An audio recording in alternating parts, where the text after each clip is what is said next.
നമുക്ക് ആദർശിന്റെയും നയനയുടെയും ഇന്നത്തെ നല്ലൊരു കഥ കേട്ടാലോ?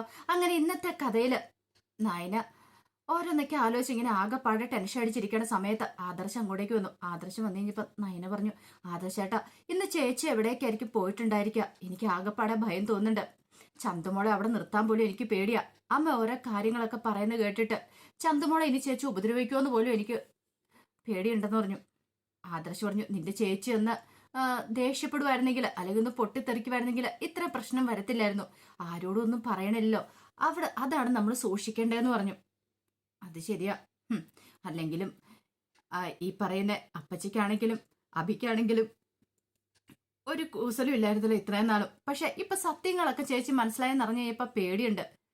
അപ്പോഴേക്കും ആദർശ് പറഞ്ഞു, അത് ശരിയാ, അവന്തിക എന്നെ വിളിച്ചു പറഞ്ഞിട്ടുണ്ടായിരുന്നു. അവർ രണ്ടുപേരും പേടിച്ചിരിക്കുക. അഭിക്ക് മുറിയിലേക്ക് പോകാൻ പോലും പേടിയാന്ന്. നവ്യ എന്തേലും ചെയ്യുമോ എന്നുള്ള ഭയമാന്ന്. നയന പറഞ്ഞു, ചേച്ചി മിക്കവാറും അതല്ല അതിലപ്പുറവും ചെയ്യും. ചേച്ചിയുടെ സ്വഭാവം അറിയാലോ, എന്തേലും കാര്യമുണ്ടെങ്കിൽ അപ്പൊ തന്നെ പ്രതികരിക്കുന്ന സ്വഭാവ. ഇത് പക്ഷെ ചേച്ചി മിണ്ടാതിരിക്കുന്ന എന്തുകൊണ്ടാന്ന് മാത്രം മനസ്സിലാകത്തെ. അങ്ങനെ അവരാ ഒരു ടെൻഷനിലായിരുന്നു. ഇതേ സമയത്ത് വല്ലാത്തൊരവസ്ഥയിലായിരുന്നു കനകയും ഗോവിന്ദനും. ഗോവിന്ദന്റെ അടുത്തേക്ക് കനക വന്നു കഴിഞ്ഞപ്പോഴത്തേനും ഗോവിന്ദൻ ചോദിച്ചു, നീ എന്താ കനക ഉറങ്ങാത്തെ? എനിക്ക് ഉറക്കം വരുന്നില്ല ഗോവിന്ദേട്ടാ, വല്ലാത്തൊരു ബുദ്ധിമുട്ടുണ്ടെന്ന് പറഞ്ഞു. ഇതുപോലെ തന്നെ എനിക്കും. ഞാൻ നവ്യയെ കുറച്ച് തവണ വിളിച്ചിട്ടുണ്ടായിരുന്നു, ഒരു 4-5 തവണ. പക്ഷെ നവ്യയെ കോൾ എടുക്കാനായിട്ട് കൂട്ടാക്കിയില്ല. അപ്പൊ അതുകൊണ്ട് അതിൻ്റെതായ ഒരു ബുദ്ധിമുട്ടും കാര്യങ്ങളും എനിക്കുണ്ട്. അവൾ എന്തായതെന്നും അറിയത്തില്ലോ ഈ ചെയ്തു കൂട്ടുന്നേ. അവൾ ആരോടും ഒന്നും പറയണില്ല. ആരോട് എന്തേലും ഒന്ന് പറയുമായിരുന്നെങ്കിൽ കുറച്ച് അവളുടെ മനസ്സിലെ ഭാരം ഒഴിഞ്ഞു കിട്ടിയാനും. ഇനിയിപ്പൊ അവള് മനസ്സിൽ വേറെന്തേലും കണക്കൂട്ടുകൾ നടത്തിയിട്ടുണ്ടോ എന്ന് അറിയില്ല. ഇത് കേട്ടോണ്ട് വന്ന നന്ദു പറഞ്ഞു, അമ്മയ്ക്ക് ഇപ്പൊ സമാധാനമായല്ലോ. ഇപ്പൊ അമ്മയ്ക്ക് മനസ്സിലായില്ലേ ഞങ്ങൾ എന്തുകൊണ്ടാ നവേശയുടെ ഒന്നും പറയണ്ടെന്ന് പറഞ്ഞതിന്റെ കാരണം.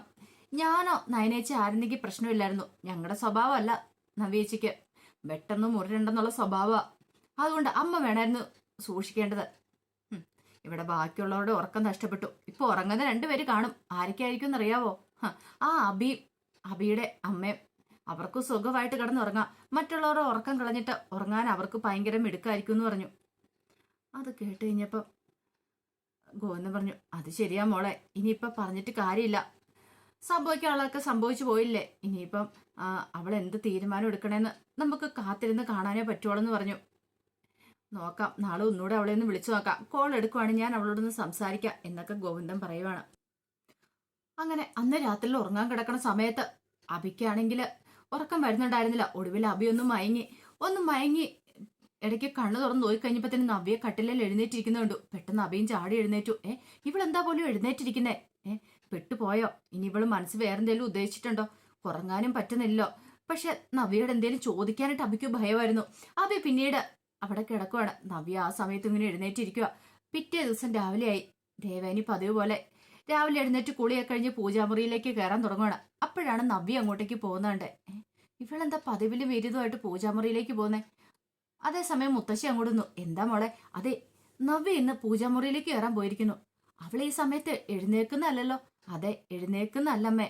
പക്ഷെ അതുകൊണ്ടാ എനിക്ക് സംശയം. അവൾ എന്തൊക്കെയോ മനസ്സിൽ വെച്ചോണ്ടാ പെരുമാറുന്നേന്ന് തോന്നേ.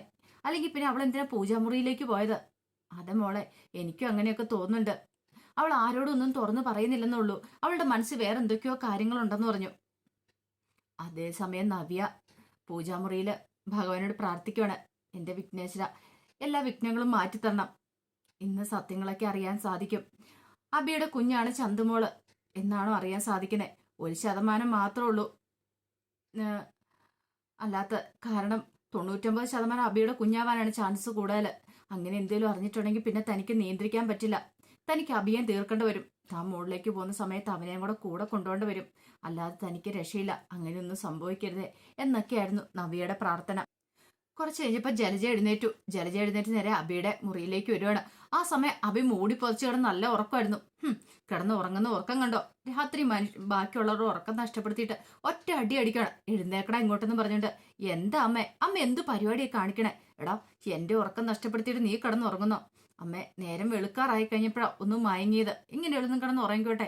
രാത്രിയിൽ അവളെ പേടിച്ചിട്ട് കിടന്ന് ഉറങ്ങാൻ പറ്റുന്നുണ്ടായിരുന്നില്ല എന്ന് പറഞ്ഞു.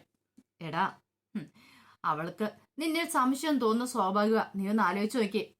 ചന്തുമോളുടെ കാര്യങ്ങളൊക്കെ നീ നോക്കുന്നുണ്ടായിരുന്നു. ചോദിച്ചു കഴിയുമ്പോഴോ നിനക്ക് വ്യക്തമായിട്ട് ഉത്തരം ഉണ്ടായിരുന്നോ? ഇല്ല. അപ്പൊ അവൾക്ക് സംശയം തോന്നത്തില്ലേ? അതുപോലെ തന്നെ നിന്റെ അമ്മായി പറയുന്ന കാര്യങ്ങളൊക്കെ നീ അനുസരിക്കുന്നില്ലേ? അതെന്തുകൊണ്ടാന്ന് നവ്യ ചോദിച്ചു കഴിഞ്ഞിട്ടുണ്ടെങ്കിൽ നീ ആരോടെങ്കിലും എന്തേലും ഒരു കാര്യം പറയാറുണ്ടോ? ഇല്ലല്ലോ. അപ്പൊ അതുകൊണ്ടാ പറഞ്ഞേ, മിക്കവാറും നിന്റെ കാര്യത്തിലൊരു തീരുമാനമായെന്ന് പറഞ്ഞു. എന്നാലും അമ്മേ, എനിക്കറിയില്ല എന്ത് ചെയ്യണമെന്ന്. അവളെ പേടിച്ചിട്ട് എത്ര നാളെന്ന് വെച്ചാൽ ഇങ്ങനെ കഴിയണേ. എടാ, പേടിക്കേണ്ട കാര്യത്തിന് പേടിച്ചല്ലേ മതിയാവുള്ളൂ. അപ്പോഴേക്കാണ് നവ്യ അങ്ങോട്ടേക്ക് വരുന്നേ. പെട്ടെന്ന് ജലജ അഭിനെ നോക്കി. നവ്യ അകത്തേക്ക് കയറി വന്നു കഴിഞ്ഞപ്പോ ജലജ പറഞ്ഞു, അതെ, ഞാൻ ഈ മുറിയുടെ ഇതിലൂടെ പോയപ്പോ ഒന്ന് കയറിയെന്നുള്ളൂ. ജലജ പെട്ടെന്ന് തടി ഉരുവാണ്. നവ്യ വന്നിട്ട് കണ്ണാടിന്റെ മുന്നിൽ നിന്ന് മുടിയൊക്കെ ഒന്നുകൂടെ ഒന്ന് ചെയ്യുവാണ്. ആ സമയത്ത് അഭി ചോദിച്ചു, ഇന്നലെ രാത്രി ഉറങ്ങിയില്ലല്ലേന്ന് ചോദിച്ചു. അതിന് മറുപടി ഒന്നും പറഞ്ഞില്ല നവ്യ. അപ്പോഴേക്കും അഭി പറഞ്ഞു, നിന്റെ മനസ്സിൽ എന്താ ഉള്ളതെന്ന് വെച്ചാൽ ഒന്ന് തുറന്നു പറ. നീ എന്തിനാ ഇങ്ങനെ ഒന്നും മിണ്ടാ നടക്കുന്നേ? ഇത് ഭയങ്കര ഭീകരമാണ്. ഒരു കത്തിയും കൂടെ നെഞ്ചി കുത്തി ഇറക്കുന്ന അതിനേക്കാളും ബുദ്ധിമുട്ടുള്ള കാര്യമാണ് നീ ഇങ്ങനെ മിണ്ടാതിരിക്കണേന്ന് പറഞ്ഞു. പക്ഷെ അതിന് മറുപടി ഒന്നും പറയാതെ നബി പുറത്തേക്ക് വന്നിറങ്ങുമ്പോഴത്തേനും അഭി ചോദിച്ചു, നീ എങ്ങോട്ടാ പോണേന്ന് ചോദിച്ചു. അതിനും മറുപടി ഒന്നും പറഞ്ഞില്ല നവ്യ. നവ്യ ഒന്നും മിണ്ടാതെ അവിടെ നിന്നും കൊണ്ട് ഇറങ്ങിപ്പോയി. ഇതേ സമയത്ത് ദേവേനയും ജാനകിയും മുത്തശ്ശിയും കൂടെ സംസാരിച്ചിരിക്കുകയാണ് ഹാളില്. മുത്തശ്ശി പറഞ്ഞു, എന്നാലും എനിക്കറിയത്തില്ല, ഇന്നലെ അവൾ എങ്ങോട്ടായിരിക്കും പോയിട്ടുണ്ടായിരിക്കുമെന്ന് ചോദിച്ചു. അറിയത്തില്ലല്ലോ അമ്മേ. ചോദിച്ചിട്ടുണ്ടെങ്കിൽ അവള് മറുപടി ഒന്നും പറയുന്നില്ലല്ലോ. ജാനകി പറഞ്ഞു, ചിലപ്പോൾ അബിയുടെ എന്തെങ്കിലും കള്ളത്തരം കണ്ടുപിടിക്കാനായിട്ട് ഇറങ്ങി പുറപ്പെട്ടിരിക്കുമായിരിക്കും. അത് ശരിയാ, അതിനും വഴിയുണ്ട്. പക്ഷെ അവൾ ഇങ്ങനെ മിണ്ടാതിരിക്കുന്നാണ്ടാ ഭയങ്കരമായിട്ട് നമുക്ക് ബുദ്ധിമുട്ട് തോന്നുന്നത്. അവൾ എന്തെങ്കിലും തുറന്ന് സംസാരിക്കുമായിരുന്നെങ്കിൽ. അതേ സമയത്ത് നവ്യ അങ്ങോട്ടേക്ക് ഇറങ്ങി വരുവാണ്. അവരെ ഒന്ന് നോക്കി നവ്യ ഒന്നും മിണ്ടാതെ പെട്ടെന്ന് പുറത്തേക്ക് ഇറങ്ങിപ്പോയി. മുത്തശ്ശി ചോദിച്ചു, എങ്ങോട്ടായിരിക്കും പോയിട്ടുണ്ടായിരിക്കുക? അതിപ്പോ ചോദിച്ചാലും ഒന്നും പറയത്തില്ലോ അമ്മേ. ചിലപ്പോ ക്ഷേത്രത്തിലേക്കായിരിക്കും. ക്ഷേത്രത്തിലേക്കോ? ആ പോക്ക് കണ്ടിട്ട് എനിക്ക് അങ്ങനെ തോന്നുന്നില്ല എന്ന് ദേവേനി പറഞ്ഞു. ഇത് വേറെ എങ്ങോട്ടേക്കാന്നാ തോന്നേ. മുത്തശ്ശി പറഞ്ഞു, ശരിക്കും പറഞ്ഞാല് അബിയുടെ സ്വഭാവം ജലജയുടെ അതേ സ്വഭാവം തന്നെയാ. ആരും ഇല്ലാതെ വിഷമിച്ചെന്ന് ജലജയെ ദത്തെടുക്കുന്ന സമയത്ത് ഞാൻ പറഞ്ഞുകൊണ്ട് മാത്രം അദ്ദേഹം ദത്തെടുത്തെ കൂട്ടിക്കൊണ്ട് വരാൻ തയ്യാറായത്. പക്ഷെ അവള് വന്നതിന് ശേഷം അവള് ഞങ്ങൾക്ക് കുറെ ദുഃഖങ്ങൾ സമ്മാനിച്ചിട്ടുണ്ട്. അവള് നേരെയാവുമെന്ന് വിചാരിച്ചു. പക്ഷെ നേരെയാവും കൂട്ടാക്കിയിട്ടുണ്ടായിരുന്നില്ല. എന്ത് ചെയ്യാനാ? ഇനിയിപ്പോൾ അതിനെക്കുറിച്ചൊന്നും പറഞ്ഞിട്ട് കാര്യമില്ല. അവളുടെ അല്ലേ മോന്. ഇതിങ്ങനെയൊക്കെ ചെയ്തില്ലെങ്കിൽ അത്ഭുതമുള്ളെന്ന് പറഞ്ഞു. അങ്ങനെ മുത്തശ്ശി അതൊക്കെ പറഞ്ഞ് സങ്കടപ്പെടുവാണ്. കുറച്ച് കഴിഞ്ഞപ്പോൾ നവ്യ ഡേവിഡിന്റെ അടുത്തേക്ക് വരുവാണ്. ആകെപ്പാടെ ടെൻഷനായിരുന്നു നവ്യയ്ക്ക്. അങ്ങനെ വന്നു കഴിഞ്ഞപ്പോഴത്തേനും ഡേവിഡ് പറഞ്ഞു, നവ്യെ, നീ ആകെപ്പാടെ ടെൻഷനായിട്ട് വന്നേന്ന് തോന്നുന്നല്ലോ. അത് സാറേ, സാറിനറിയാലോ ഞാൻ എത്രമാത്രം ബുദ്ധിമുട്ടിയിട്ടുണ്ടെന്ന്. കാരണം എൻ്റെ മനസ്സിൽ വല്ലാത്തൊരു ടെൻഷനാണ്. ഇതിന്റെ സത്യാവസ്ഥ അറിഞ്ഞാൽ മാത്രമേ സമാധാനമാകത്തുള്ളൂ. അല്ല, നവ്യയുടെ ഈ കാര്യങ്ങളൊക്കെ പറഞ്ഞ് നവ്യയുടെ അമ്മയല്ലേന്ന് ചോദിച്ചു. അതെ, അമ്മ എന്നോട് പറഞ്ഞെന്ന് പറഞ്ഞു. അത് മാത്രമല്ല, ഇടയ്ക്കിടയ്ക്ക് ഒളിഞ്ഞും തെളിഞ്ഞും ഒക്കെ വീട്ടിലുള്ളവര് ഇതൊക്കെ പറയാൻ ശ്രമിച്ചിട്ടുണ്ട്. അതെനിക്ക് പലപ്പോഴും മനസ്സിലായ കാര്യമെന്ന് പറഞ്ഞു. നവ്യെ, എനിക്ക് തോന്നുന്നുണ്ടല്ലോ അവരൊക്കെ നിന്നെ ഇല്ലാതാക്കാൻ ശ്രമിച്ച പോലെ എനിക്ക് തോന്നേ. അതെന്താ സാർ അങ്ങനെ പറഞ്ഞേ? അല്ലെങ്കിൽ സ്വന്തം പെറ്റമ്മ പോലും ഇങ്ങനെ പറയുവോ? ചിലപ്പം ആദർശിനെ വെളുപ്പിക്കാൻ വേണ്ടിയിട്ടായിരിക്കും ഇങ്ങനെയൊക്കെ പറഞ്ഞേന്ന് പറഞ്ഞു. അത് കേട്ടപ്പോൾ നവ്യ പറഞ്ഞു, എനിക്കൊന്നും മനസ്സിലായില്ല സാറേ. മനസ്സിലായില്ലല്ലേ? കാര്യങ്ങളെന്നാ വ്യക്തമായിട്ട് പറയാം. ഈ പറയുന്ന ആദർശ് കുറ്റം ചെയ്തിട്ടുണ്ട്. അപ്പൊ അത് ഇല്ലാതാക്കാൻ വേണ്ടിയിട്ട് അബിയുടെ തലയിലേക്ക് ആ കുറ്റം കൂടെ കെട്ടിവെക്കുവാണെങ്കിൽ കാര്യങ്ങളൊക്കെ കുറച്ചുകൂടി എളുപ്പമായല്ലോ. ആ ചന്തമോളുടെ ഉത്തരവാദിത്വം. അപ്പൊ അതിനു വേണ്ടിയിട്ടാ. അതോടൊപ്പം തന്നെ നീയും അബിയും തമ്മിലുള്ള ബന്ധം അതൊരിക്കലും നല്ല രീതിയിൽ മുന്നോട്ട് പോകാതിരിക്കാൻ വേണ്ടിയിട്ടാ അവരിങ്ങനെ ഒരു കള്ളത്തരമൊക്കെ നിന്നോട് പറഞ്ഞെന്ന് പറഞ്ഞു. സാറേ, ഒന്നും തെളിച്ചു പറ. അത് പിന്നെ DNA ടെസ്റ്റിന് ഫലം വന്നു.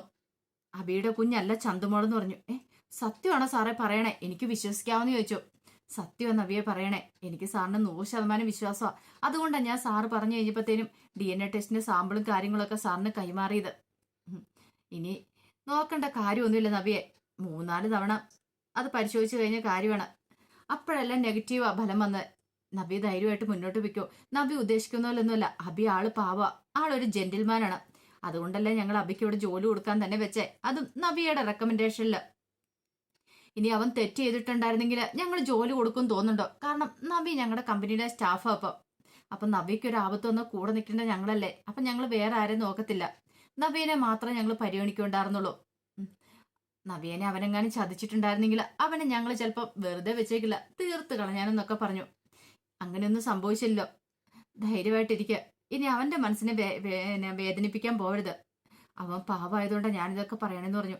നവ്യക്ക് ഭയങ്കര സന്തോഷമായി. എന്ത് ചെയ്യണമെന്ന് അറിയത്തുണ്ടായിരുന്നില്ല. കാരണം ഇങ്ങനെയൊന്നും പ്രതീക്ഷയല്ല വന്നത്.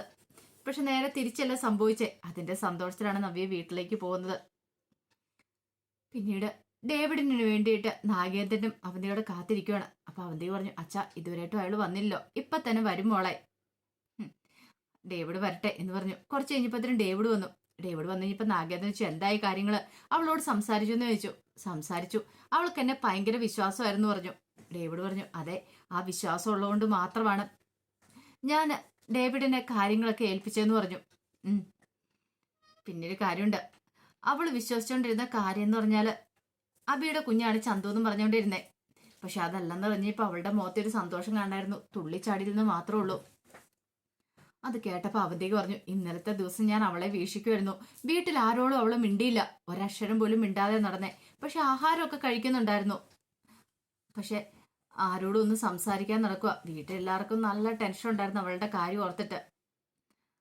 അപ്പോഴേക്കും നാഗേന്ദ്രൻ പറഞ്ഞു മോളെ, എന്താണെങ്കിലും അവളിങ്ങനെ അങ്ങോട്ട് പോട്ടെ, അധികം വൈകാതെ അവളെ ഞാൻ കമ്പനിയിൽ നിന്ന് പുറത്താക്കും. അവളുടെ തേരോട്ടം ഞാൻ അങ്ങോട്ട് അവസാനിപ്പിക്കും.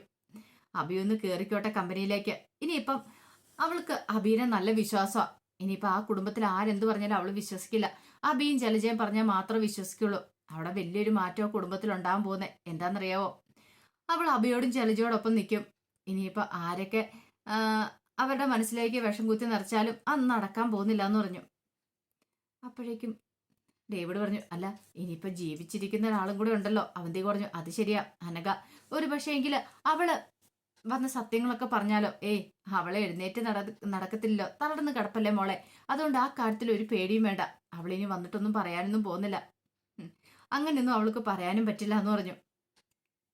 ഇനി അതിനു മുമ്പ് തന്നെ നബിയെ നമുക്ക് അവന്റെ ജീവിതത്തിൽ നിന്ന് പറത്തണം. കാരണം അധികം വൈകാതെ തന്നെ അത് സംഭവിക്കണം. ക്ലൈമാക്സ് ആകുന്ന സമയത്ത് നബി ഒരു കാരണവശാലും അവന്റെ ഭാര്യയായിട്ട് അവിടെ ഉണ്ടാവരുമെന്നൊക്കെ പറയണം. അപ്പൊ അതിന്റെ വിശേഷങ്ങളൊക്കെയാണ് നമ്മൾ ഇന്ന് കാണുന്നത്. ഇതിന്റെ ബാക്കി വിശേഷങ്ങളുമായിട്ട് വൈകുന്നേരത്തെ പ്രൊമോയി വരാം കേട്ടോ.